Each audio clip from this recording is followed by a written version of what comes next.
Boa noite de novo, porque nós divagamos um pouco aqui. Vamos dar continuidade, então, ao estudo dos Espíritos, né? Hoje a gente está na questão 37, começa o terceiro capítulo da primeira parte, sobre a criação, item 1, formação dos mundos. No mês passado a gente falou aqui, até lembro daquela cartinha aí do nosso amigo Mário Cortella, né? Falando sobre o universo, sobre o mundo e tal. Ele tinha outro objetivo, mas acabou trazendo alguma informação. Hoje nós vamos começar então sobre a formação dos mundos. E já começa com um comentário aqui inicial. Ele fala: o universo compreende a infinidade dos mundos que vemos e não vemos. Todos os seres animados e inanimados, todos os astros que se movem no espaço e os fluidos que o preenchem. O universo é tudo. Na questão 37, o Kardec vai perguntar: o universo foi criado ou existe de toda a eternidade como Deus? Aí a resposta: ele não pode ter sido feito por si mesmo. E se existisse de toda a eternidade como Deus, não poderia ser obra de Deus. O ponto de partida para nós, e é claro que a gente não tem condição de compreender isso amplamente, né? A gente fica vamos dizer assim, em certas suposições até. Mas analisando bem assim, para a gente ter uma racionalidade em torno disso, se Deus é a inteligência suprema e a causa primeira de todas as coisas, então Deus antecede o universo nessa visão. Se o universo, a gente imagina o universo material, o material começa a se formar a partir da inteligência. Então, é a inteligência suprema que vai organizar tudo para depois as coisas continuarem acontecendo. Há uma grande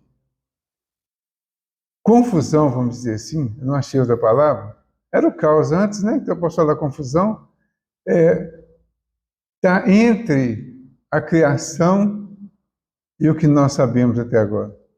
Então nós sabemos muito pouco. Não temos inteligência suficiente ainda para saber muito além disso. Para começar a entender melhor, nós temos que entender o nosso universo, o nosso mundo, a nossa intimidade. Nós precisamos entender onde estamos, o que estamos fazendo e para onde vamos. Por enquanto, isso. Na medida do possível, vamos ampliando esse conhecimento para entender outras coisas do que está em torno de nós, mas que há uma dificuldade muito grande de definição e de compreensão. Então, o mais importante é entender o nosso ambiente, o nosso mundo, o nosso momento agora, viver da melhor maneira possível, desenvolver o máximo que conseguirmos a nossa inteligência, para que essa amplitude de inteligência facilite o entendimento das coisas, certo? Então, a resposta que eles dão, é claro que é uma resposta meio subjetiva, né? Ele não pode ter sido feito por si mesmo. E se existisse de toda a eternidade como Deus, não poderia ser obra de Deus. Então, nós somos criacionistas. Os criacionistas acreditam que tudo foi criado por Deus, por um ser supremo. Pode ter até outro nome, mas tem um ser supremo que criou todas as coisas.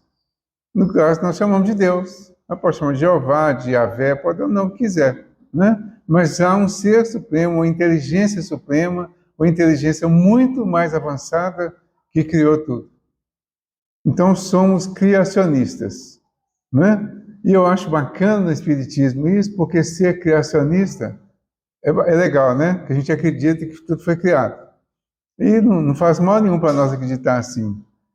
Que os evolucionistas, que tem aqueles que são evolucionistas, mas que acredita que as coisas surgiram umas das outras lá, sem considerar a questão de Deus especificamente, né? Então, o Darwin, por exemplo, começou a desenvolver as teorias da evolução, eu acho que está aquém do que o Espiritismo traz. Então, criou um conflito, né, entre o criacionismo e o evolucionismo. Aí, para nós, não tem, que nós acreditamos em evolução também. Então, não precisa discutir, não precisa brigar, né? Nós somos criacionistas e evolucionistas. Deus criou e colocou para aperfeiçoar. Ah, mas então Deus criou Adão primeiro? Tá, tudo bem, não foi não. Mas se quiser acreditar assim, também não vai fazer mal nenhum, não. Criou Adão, né? Como criou o espírito simples e ignorante. Se Adão for o símbolo do primeiro espírito, tudo bem. Criou e o Adão foi crescendo, crescendo, crescendo, até chegar no momento lá que o Paulo, né, e que outros estudiosos vão dizer que Jesus é o Adão renovado, novo Adão. Tudo bem, isso aí nos atende. O que não pode deixar de atender, quer dizer, o que nós não podemos deixar de lado, é a condição que nós precisamos desenvolver para crescer, para evoluir, para aperfeiçoar. Entender que se fomos criados, esse entendimento está bom por enquanto, mas fomos criados para melhorar, para crescer. A pergunta é, estamos crescendo? Em todos os sentidos? Estamos evoluindo? Estamos aperfeiçoando em todos os sentidos? Como estamos agora? Quando olhamos para nós mesmos, né? O Delano perguntou várias vezes aqui sobre a questão do inimigo, né? Nós temos os nossos inimigos externos, aí quando ele falou assim, todo mundo está pensando no inimigo aí, né? Não foi? Aí alguém falou assim, quando falou, se não tiver outro fora, pode ser em você mesmo. Aí alguém, não sei quem não, falou assim, esse aí sou eu. Quem foi? Sou eu, achou. O principal inimigo, nós somos nós mesmos. Os outros externos, nós fazemos. Por isso tem que rezar para ele. O inimigo externo é o inimigo que nós fizemos com o inimigo que tem na nossa intimidade, ou os inimigos, né? Orgulho e egoísmo. Eles constroem todos os outros inimigos externos que nós temos, tanto pessoas, como situações, como fatos, como coisas. Estamos compreendendo isso? Ao compreender isso, estamos melhorando, buscando mudar essa compreensão e nos tornando pessoas melhores? Isso é o que importa neste momento. Se isso não estiver acontecendo, eu posso ser, assim, o exímio conhecedor do universo, de Deus, de tudo. Mas eu continuo sem mudar? Conheço o cristianismo, conheço o espiritismo, conheço as religiões, conheço tudo, sei tudo, mas continuo a mesma pessoa? Nada mudou, nada transformou, nada renovou? Esse é o ponto, né? E é isso que a gente precisa concentrar mais, centrar mais e passar a fazer. Mas enquanto isso não acontece, nós vamos procurar conhecer o universo. Aí o Kardec comenta assim, a razão nos diz que o universo não poderia fazer-se por si mesmo e que, não podendo ser obra do acaso, deve ser obra de Deus. É um raciocínio bom, né? Tem uma lógica e é um convite a buscarmos um raciocínio mais lógico em torno do assunto, né? Então, tem um raciocínio. Se eu não acredito em Deus, eu não vou acreditar em criação, certo? Aí já complica. Então, o ponto de partida é a crença em Deus como Criador universal, né? Princípio de tudo. Depois a gente vai raciocinar. Bom, se Deus existe e é o Criador, então tudo foi criado por Deus. Aí fica fácil, certo? Na 38, ele fala assim, mas como criou Deus o universo? Essa é a resposta aqui, uma das boas que tem no Livro dos Espíritos. Tem uns assim que falam assim, aí você se entenda com as suas palavras aí, né? Fica fazendo aquele joguinho de palavras, às vezes com os espíritos, né? Aí vocês procurem se entender com as suas palavras. Acho que é mais ou menos assim, né? Então, como criou Deus o universo? Para me servir de uma expressão corrente, por sua vontade. Certo? Como que Deus criou o universo? Com a vontade dele. Nada exprime melhor essa vontade todo-poderosa do que essas palavras do Gênesis. Deus disse: faça-se a luz. E a luz foi feita. Pronto. Alguma dúvida? Algum acréscimo? Tudo certo. O que a gente pode acrescentar, ampliar disso aqui? Quer dizer, vamos descobrindo mais informações, vamos acrescentando mais informações. Vamos aprender muito ainda em torno disso. Aqui na Gênese, eu trouxe a Gênese hoje aqui, a Gênese do Kardec, no capítulo 6, eu acho o título muito interessante, sabe o capítulo 6? Uranografia geral. Tudo bem? Todo mundo entendeu o título? Bacana, né? Pois é. Uranografia geral. Agora eu já conheço a palavra por causa da Gênesis, né?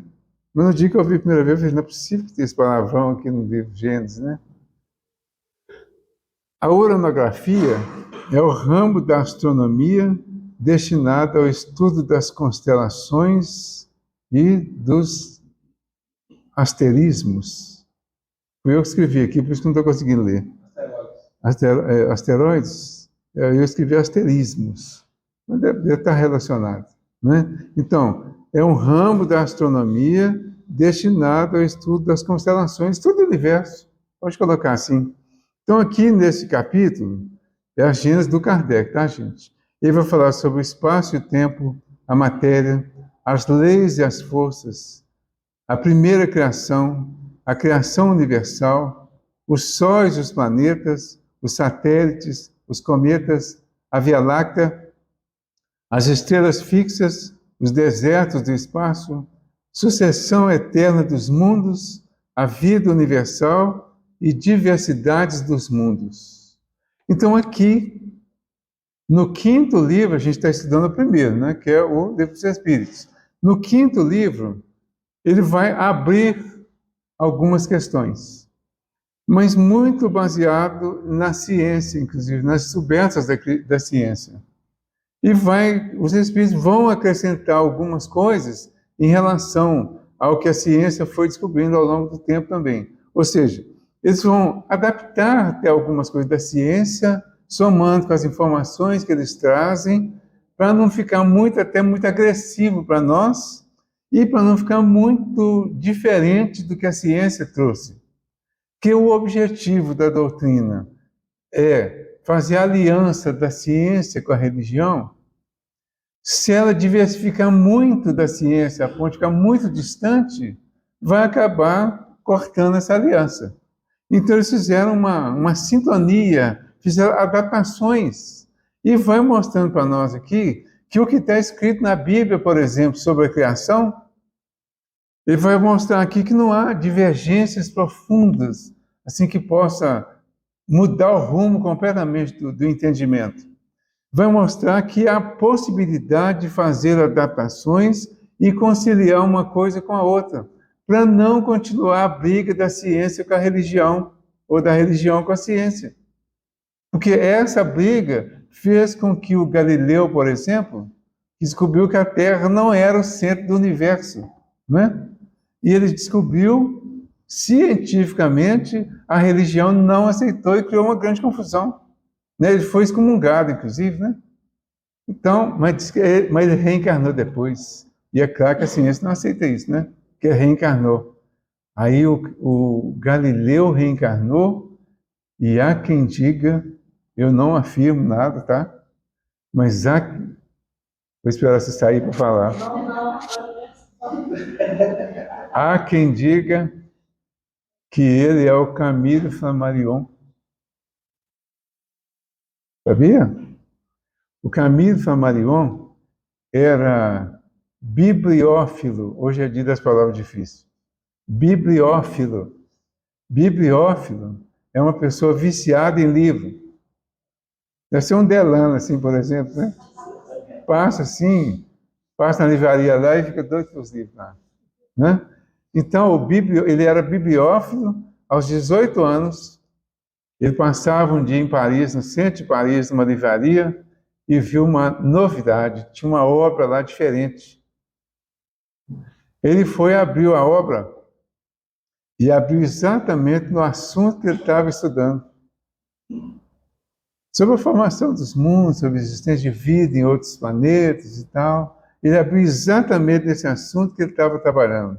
Ele já tinha fortes tendências para a astronomia, né? Astronomia. Aí ele pegou o livro, abriu, viu o assunto, se interessou, claro, comprou o livro, levou para casa. Era o Livro dos Espíritos. Ele estudou o livro, pegou a parte do livro, especialmente que tinha a ver com o que ele estava estudando, procurou depois quem era esse tal de Allan Kardec, né? Foi procurar a Sociedade Espírita de Paris, se inscreveu na sociedade. Ele fala que teve o prazer de ter a ficha dele assinada pelo Kardec e passou a frequentar a Sociedade Espírita de Paris. Ao frequentar a sociedade, ele começou a participar das reuniões, tinham as reuniões fechadas, e ele começou a participar das reuniões, e daí um tempo começaram a surgir as psicografias através dele. Ele começou a psicografar.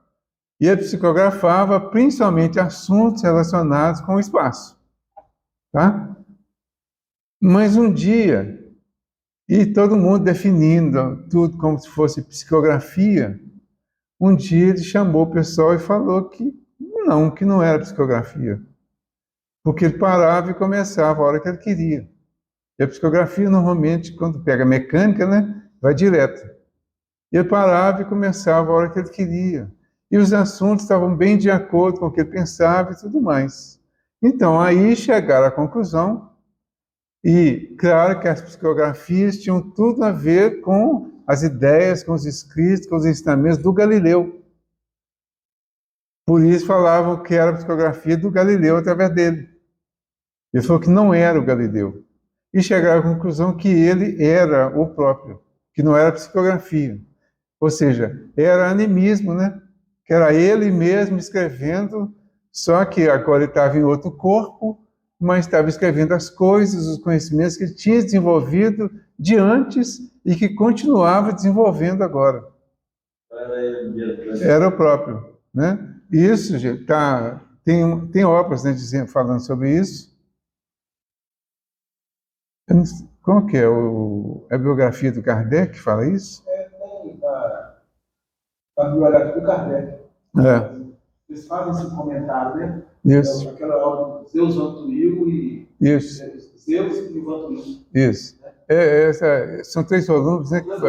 É a biografia mais completa do Kardec, e eles comentam esses pequenos detalhes aí. Então, assim, não é... Eu não gosto de afirmar a reencarnação, mas nesse caso está numa obra aí que é considerada séria, né? E é tão séria porque aí você vai, Zeus Vantuil, né? O Zeus Vantuil era filho, vamos engrenar, né? O Zeus Vantuil era filho do Vantuil de Freitas. O Vantuil de Freitas era presidente da FEB, quando ele teve um filho que tinha uma dificuldade mental. O filho dele era epilético, certo? Aí, mais tarde, trocando carta com o Chico Xavier, o Vantuil de Freitas e o Chico Xavier, o Chico falou para ele quem é o Marcelo do caso Marcelo do livro No Mundo Maior. Falou para ele que o Marcelo é esse Zeus Vantuil. E que a família onde eles foram visitar lá, quando André Luiz e a equipe foi visitar, que está no livro, era a família do Vantuil de Freitas. Eles foram visitar o culto do Evangelho do Lar na casa dele. E esse Vantuil, o Marcelo, no caso, era esse Vantuil de Freitas que conseguiu melhorar muito a ponto de se tornar realmente espírita, escritor, e um dos trabalhos, eu acho que os principais trabalhos que ele fez foi esse de dessa biografia do Kardec, assim, bem ampla e bem completa, certo? Então, tudo isso aí, só para a gente acrescentar algumas coisas aí na biografia de quem escreveu e tudo mais, para chegar nessa conclusão aqui. O universo está todo organizado, tudo se encontra, mas nós temos uma série de detalhes dentro desse universo para a gente começar a entender a partir de pequenas coisas. Aí, para você entender algumas informações, alguns entendimentos, alguns acréscimos, né? Essas relações da ciência com a religião, e por que ligar uma coisa com a outra assim, quem fez essas relações todas são espíritos bem mais elevados. Não são espíritos da Terra. São espíritos que já venceram as etapas da Terra e que voltaram agora com a doutrina, ou através da doutrina, para trazer essas informações para nós e trazer de uma forma leve, para que a gente não se sinta até violentado em relação ao que a ciência ensinou e o que eles estão trazendo agora. Por isso eles fazem essa relação. Então, nesse livro aqui, ele vai mostrar aqui, ó, diversas definições do espaço foram dadas. A principal é esta: o espaço é a extensão que separa dois corpos. De tal enunciado, certos sofistas deduziram que onde não houvesse corpo, não haveria espaço. É com tal alicerce que doutores em teologia se basearam para estabelecer que o espaço seria necessariamente finito, alegando que corpos limitados em certo número não poderiam formar uma série infinita. E que no local em que os corpos parassem, o espaço também se deteria. Outra definição do espaço: o lugar no qual se movem os mundos, o vazio no qual atua a matéria, e etc. Deixemos dos tratados todas essas definições, pois nada define. Está escrito aqui. Entendeu? Não, eu só entendi que nada define ainda, não é? E aí, mais à frente, ele copia que a Gênese do Moisés, página 200 e alguma coisa. Eu ia marcar e não marquei, Leonardo. 200 e... Isso. Eu ia marcar e não marquei, não, assim. É para 202, parece. 199 é o começo. É o capítulo 12, a Gênese mosaica. Aí eles vão trazer a Gênese mosaica, igualzinho está na Bíblia, que fala da criação.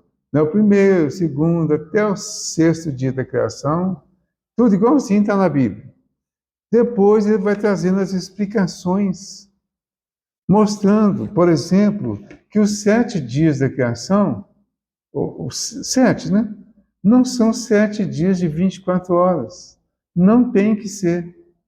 A expressão na época que usava para falar de dia, falava também de um período longo.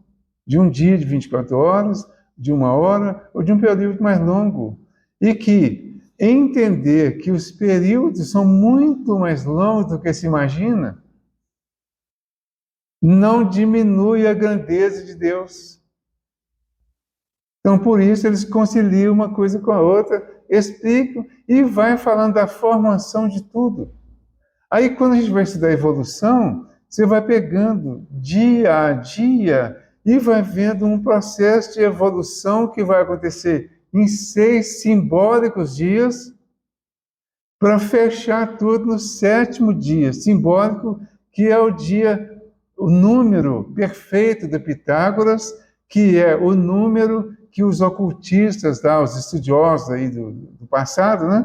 Hoje acho que tem tanto assim, eles fechavam os ciclos em 7 períodos, 7 anos, 7 dias, mas não necessariamente 7, mas a contagem de 7 era fechamento de um ciclo. Então, o simbolismo do pessoal que estudava numerologia foi ajudando também no entendimento dessas coisas. Mas aí o que nós vamos precisar fazer? Estudar muito, gente. Nós vamos ter que estudar muita coisa. Estudar o simbolismo, o que significa essa numerologia todinha, o que tem a ver uma coisa com a outra. Porque ao longo da Bíblia, quer dizer, nós estamos no primeiro livro aqui, ao longo da Bíblia, vai havendo uma série de relações entre o que um livro da Bíblia diz e o que o outro também está dito, e às vezes de uma forma um pouquinho diferente. Aí você vai pegar estudo do Honório Abreu, por exemplo, do Apocalipse, que é o último livro da Bíblia, e ele faz uma relação direta do Apocalipse com a Gênesis. E tem muita coisa a ver. Mas para chegar a isso aí, nós vamos ter que estudar. Por isso o Espírito de Verdade sugeriu lá, né? Espíritas, amai-vos. É o primeiro ensinamento, né? Instruí-vos. Então, temos que buscar a instrução, o conhecimento, e na busca do conhecimento, procuremos facilitar, simplificar o máximo possível para que seja praticado imediatamente cada conhecimento recebido, seja vivido. A gente está com muita teoria sobre a morte, por exemplo, eu estou insistindo nisso. A gente está com muita teoria sobre a morte. Todo mundo sabe alguma coisinha sobre a morte, sobre mortalidade, não sabe?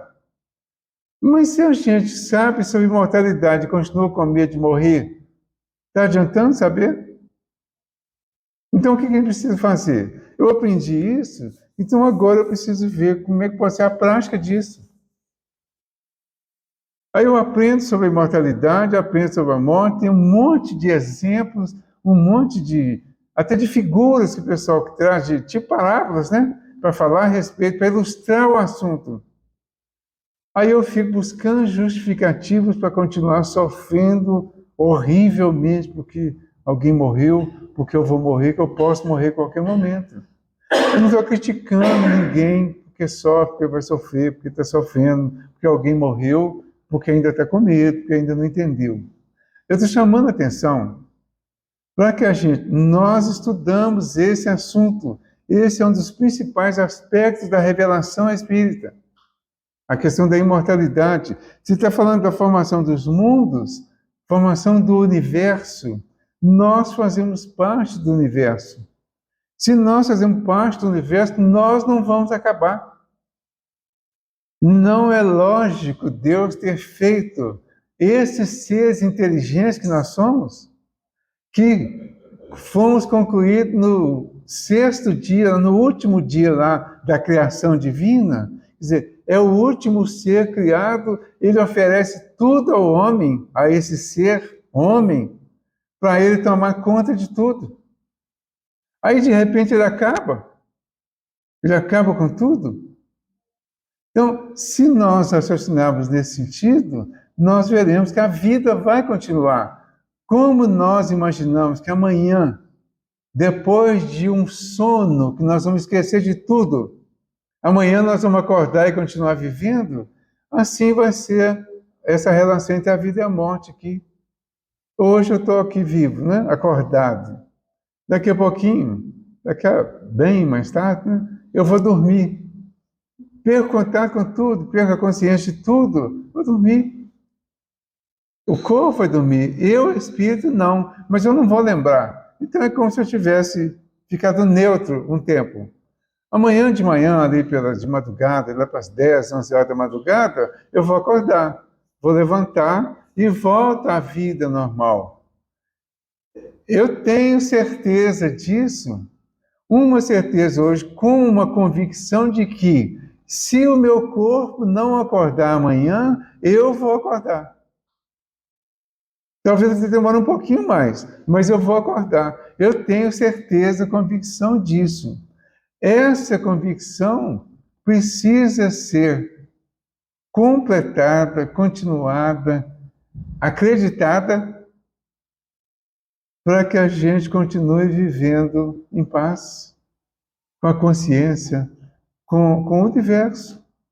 Que a gente continue nessa crença de que não precisa sofrer, não precisa desesperar, não precisa entrar em pânico total, porque vai morrer um dia ou porque alguém morreu, porque nós vamos nos encontrar. Essa é a principal mensagem de consolação da doutrina, que nós não vamos morrer.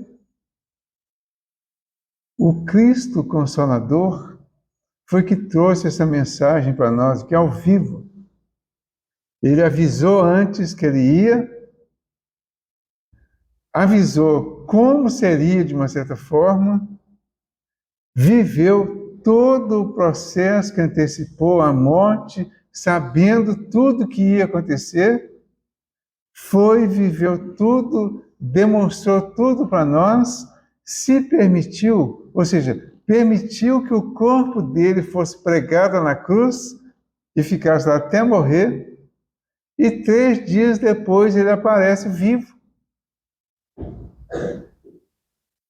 Essa foi uma demonstração de imortalidade.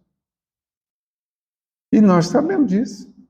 Ó, há muito tempo, né? Agora nós estamos confirmando, estamos lembrando.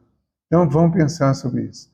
Não estamos querendo obrigar ninguém a mudar de hoje para amanhã, tá? Mas estamos pedindo que pensemos melhor sobre tudo isso. Que comecemos a raciocinar sobre isso.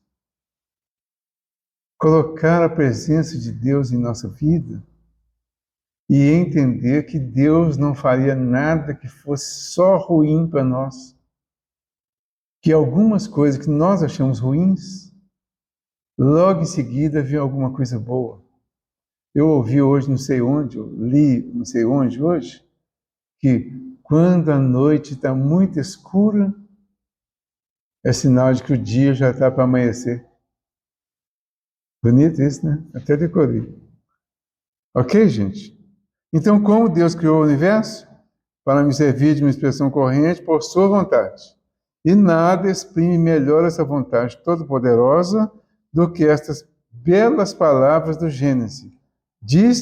Deus disse, faça-se a luz, e a luz foi feita. 39. Podemos conhecer o modo de formação dos mundos? Tudo o que se pode dizer, olha só, a resposta que vocês me dão, hein? Se não é quase ousada, né? Tudo o que se pode dizer e que podeis compreender é que os mundos se formam pela condensação da matéria espalhada no espaço. Certo? Então, só que aqui a gente estava em 1855, 56, por aí, né? Foi o tempo antes da conclusão do livro. Depois já vieram todos os livros da codificação e nós já estamos há 166 anos desse momento aqui. Então, muita coisa já aconteceu, muita explicação já veio, mas ainda estamos com deficiência de compreensão ainda, porque é muito mais complexo, muito mais amplo. Por isso que eles dizem, por isso que eles dão essa resposta aparentemente ousada, né? Tudo o que se pode dizer e que podeis compreender é que os mundos se formam pela condensação da matéria espalhada no espaço. Então, os mundos materiais, os mundos físicos se formam pela condensação da matéria espalhada no espaço. Aquele fluido cósmico universal, aquele princípio material primitivo, ele vai se unindo e a soma daquelas moléculas iniciais, elas vão se somando e vão, de acordo com a quantidade de moléculas, elas vão se tornando corpos diferenciados e esses corpos diferenciados vão se tornando todos esses corpos que nós conhecemos e que é o que formam os mundos. Então, a definição é Deus, Espírito e matéria. Então, os mundos são matéria. Deus criou tudo. E o Espírito é a inteligência que organiza tudo isso, que colabora com Deus na organização de tudo isso. Então, nós somos os seres inteligentes da criação, nós, os Espíritos. Cada um tem o seu papel, tem a sua missão. Uma missão de pequenininha até bastante grandiosa em toda essa organização do universo. Nós fazemos parte disso, mas nós fazemos parte ainda sem compreender muito, porque estamos relativamente no começo. Na medida que vamos avançando, vamos estudando, aperfeiçoando, experimentando, nós vamos aperfeiçoando o nosso entendimento das coisas e o mundo vai ficando mais fácil de ser compreendido. Ok? Alguém quer falar? Não, pode falar. Entenderam? Então, tudo vai acontecendo dessa forma. Vamos no 40? 40, né? Os cometas seriam, como agora se pensa, um começo de condensação da matéria, mundos em vias de formação? Resposta: isso está certo. Ou seja, os cometas, pode dizer, então, são o que se pensa, né? O começo de condensação da matéria são mundos em vias de formação. Isso está certo. Absurdo, porém, é acreditar na sua influência. Quero dizer, a influência que vulgarmente lhe atribuem, porque todos os corpos celestes têm a sua parte de influência em certos fenômenos físicos. Mas aí já fica uma pergunta para nós hoje, por um pouquinho de compreensão que a gente já conseguiu. Se os cometas são mundos em formação e são materiais, quem influencia? São os cometas ou são as inteligências que estão organizando a formação, a construção deles e a união deles para que eles se transformem em mundos de fato? Certo? Aí, por que ele fala isso? Porque aquela crença da influência dos astros da nossa vida, né? Tem aí a astronomia, né? Que não é ciência, né? Não, astrologia, eu sempre estudo. Astrologia. Então, a astrologia traz uma série de conflitos. Um dia desse eu falei com uma pessoa assim, seria importante a gente falar sobre esse outro movimento que tem aí no universo, na Terra, né? Da Terra, que é o giro em torno dela mesma, o giro em torno do Sol e o giro em torno do zodíaco. Aí a pessoa, mas como é isso? Não, o giro em torno do zodíaco. O zodíaco é dividido em 12 partes e cada uma das partes do zodíaco tem o nome de um signo. Não, de jeito nenhum. Mas, como assim? Por que não, né? Porque o nome dos signos poderia levar as pessoas para a crença no horóscopo. E aí já viraria, mistificaria a coisa todinha, entendeu? Mas essa divisão está na Gênesis. Aqui no capítulo 9 da Gênesis tem essa divisão. O giro da Terra em torno do zodíaco. Então, é o astro, é o fenômeno físico lá que vai influenciar e interferir na nossa vida, ou são as inteligências que, de acordo com o momento, de acordo com a necessidade, vai promover algo que vai acabar interferindo na nossa vida. Então, aí vem lá o tsunami, por exemplo. Um tsunami é um fenômeno físico, mas o fenômeno físico, por si só, ele não existiria. Porque se as inteligências controlam tudo, elas controlam esses fenômenos físicos todos. Então, eles acontecem na época certa, no momento certo, na quantidade certa, no lugar certo, e vai atingir a quantidade certa de pessoas, e as influências deles também estão totalmente relacionadas com isso. Sim? Vamos imaginar o seguinte: foi criação divina. Sim. Tudo que foi criado tem o seu mecanismo próprio de funcionamento. Sim. Ou seja, veja bem, eles têm um mecanismo. O cometa em si ele não é uma inteligência. Não. Mas ele faz parte de um sistema de formas que ele está ali, aquela parte é o cometa que realiza, não precisa de inteligência, né? Ou seja, tudo foi criado para um determinado funcionamento dentro de um determinado sistema, assim como nós somos isso. Então, eu acho que sim. Então, o cometa, vamos colocar assim, é um instrumento físico, tá? Dirigido, comandado, organizado por inteligências. Aí você fala assim, o cientista calculou que o cometa tal passou aqui em tal época e só vai passar daqui a X anos de novo. Ok? Por que o cientista conseguiu calcular isso? Porque existem inteligências que fazem com que isso aconteça no momento certo, certo? Tudo regulado, de forma inteligente, a ponto de os cientistas que estão na Terra terem condição de calcular isso com relativa precisão.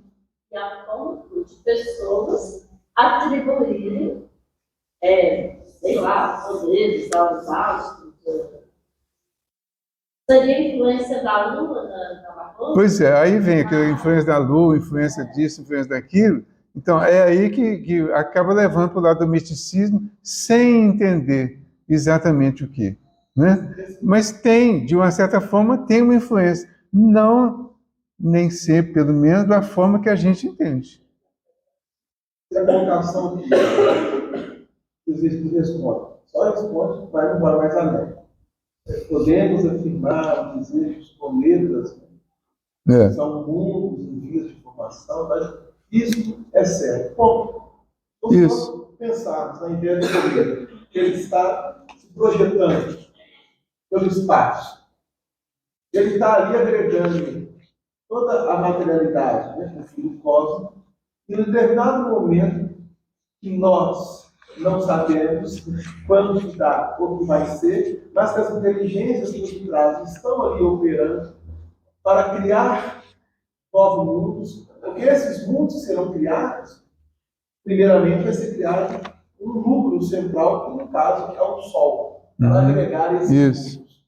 Então, esse cometa é o que é que a ciência diz o Big Bang. O Big Bang nada mais foi do que um cometa. Que num dado determinado momento ele teve uma expansão, aquela explosão, e foi um cometa que estava em vias de formar o Sol e os mundos, que foi se condensando em torno dele, pelas inteligências computadas. Isso. Tá vendo? Hã? É, fácil, mas não é. Eu também, assim. Aqui, ó, no capítulo. Eu só queria achar isso aqui, ó. No item 28 deste capítulo 6 da Gênesis, do Kardec, fala dos cometas.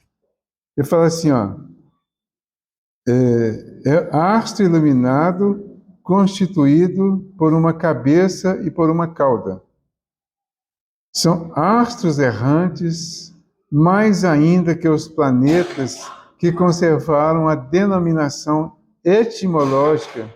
Os cometas serão os guias que nos auxiliarão a franquear os limites do sistema ao qual pertence a Terra, para nos levar em direção às regiões distantes da extensão sideral.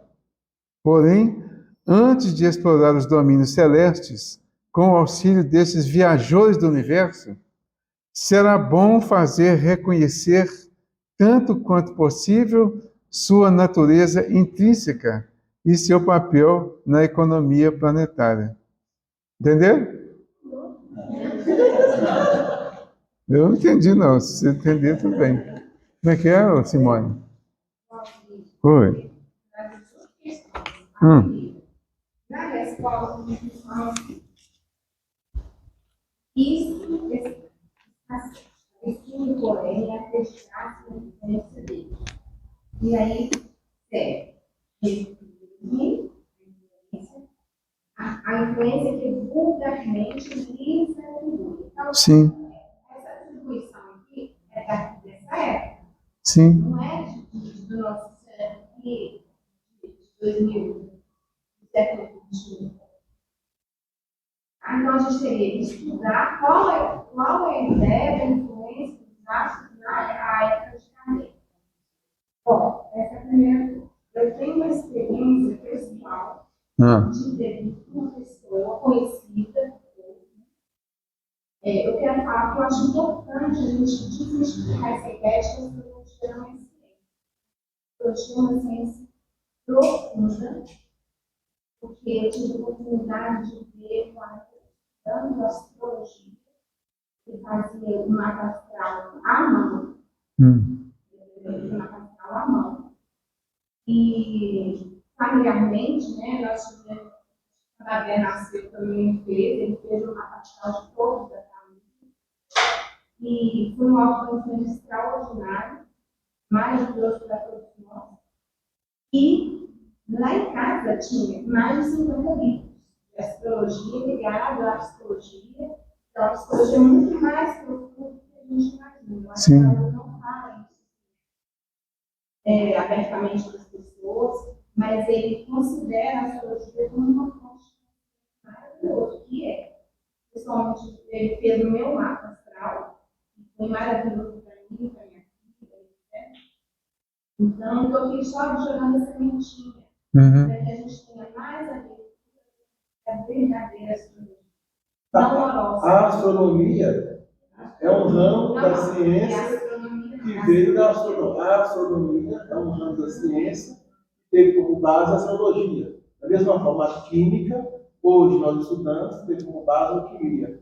Mas a questão do horóscopo e dos signos nada mais são do que as constelações que estão inseridas e são afinizadas com o nosso sistema solar, onde nós fazemos esse percurso dentro da Via Láctea, em união com elas. Então, quer dizer, quando a gente fala assim, por exemplo, eu estou falando assim que eu já ouvi várias vezes, em várias situações, dizerem que a astronomia não é ciência, ou não está exatamente de acordo com a ciência. A astrologia, eu confundo, entendeu? Agora, eu sempre acreditei, sempre acredito, que nada de tudo isso que acontece é por acaso e que tudo tem alguma explicação, certo? Essa relação, essa crença no horóscopo, por exemplo, né? Que fica parecendo só uma crendice e fica parecendo até misticismo ou coisa do gênero. Eu não acredito que seja simplesmente isso. A astrologia é uma ciência de autoconhecimento. Exatamente. Ela não se resume ao horóscopo, o que vai acontecer amanhã. É um processo muito individual. E aí tem outras questões envolvidas, mas assim, basicamente não é para saber do futuro. Exatamente. Pois é aí que está a confusão e acabam deixando de falar a respeito, né? Por causa da crendice e achando até que vai ativar isso, ou que vai incentivar. Eu acho que a gente tem que falar sobre isso, tem que estudar a respeito. Pena que a gente nem sempre tem tempo suficiente para estudar tudo isso, né? Mas eu acho que o ideal é estudar, porque tudo tem uma razão de ser. Tudo tem uma explicação, tem uma relação. Não deve ser por acaso que nós nascemos num determinado mês. Não é simplesmente falar, você nasceu em dezembro por acaso? Não, tem uma razão para isso. Você é do signo de Capricórnio por acaso? Não, tem uma razão. Tem características do pessoal desse signo de Capricórnio que tem a ver do porquê de ter nascido dentro desse signo. E de todos os outros. Se eles estão dentro do percurso aí da Via Láctea, Sistema solar. O sistema solar, a relação com o sistema solar, o tempo. Então, essa volta toda, esse acontecimento, essas crendices todas que vêm do passado, tudo isso tem explicação. Poderia tranquilamente ser chamado de ciência, desde que alguém estude seriamente e chegue a comprovar de alguma forma, mesmo que seja comprovado teoricamente, como a gente está falando do espiritismo de uma forma teórica, racional, mas que não é palpável e por isso não é aceito como ciência. Quer dizer, oficialmente na ciência tradicional não aceita. Você não consegue provar certas coisas. Você não consegue materializar certas coisas. E assim são muitas outras. A psicologia mesmo tem maior dificuldade com a ciência. E assim uma série de outras que não deixam de ser ciência para nós, não deixam de ser conhecimento sério, profundo e importante para a nossa vida. O tempo passou, a Jaqueline já está me olhando, muito obrigado, Jesus ilumina todos nós, e vamos fazer a nossa prece final de agradecimento pela oportunidade de hoje, e pedindo a Jesus que continue nos iluminando, nos abençoando, e que nós possamos continuar estudando também, fazendo a nossa parte, para compreender um pouquinho melhor e fazer a vida ser diferente, ser melhor, ser maior, ser até mais interessante, mais saudável, mais de esperanças boas, esperanças novas, e que a gente aspire à felicidade sempre a partir das construções que nós mesmos estamos fazendo. Pai nosso que estais nos céus, santificado seja o vosso nome. Venha a nós o vosso reino, seja feita a vossa vontade, assim na terra como nos céus. O pão nosso de cada dia nos dai hoje. Perdoai as nossas ofensas, assim como nós perdoamos a quem nos tem ofendido. Não nos deixes cair em tentação, mas livra-nos do mal, que assim seja.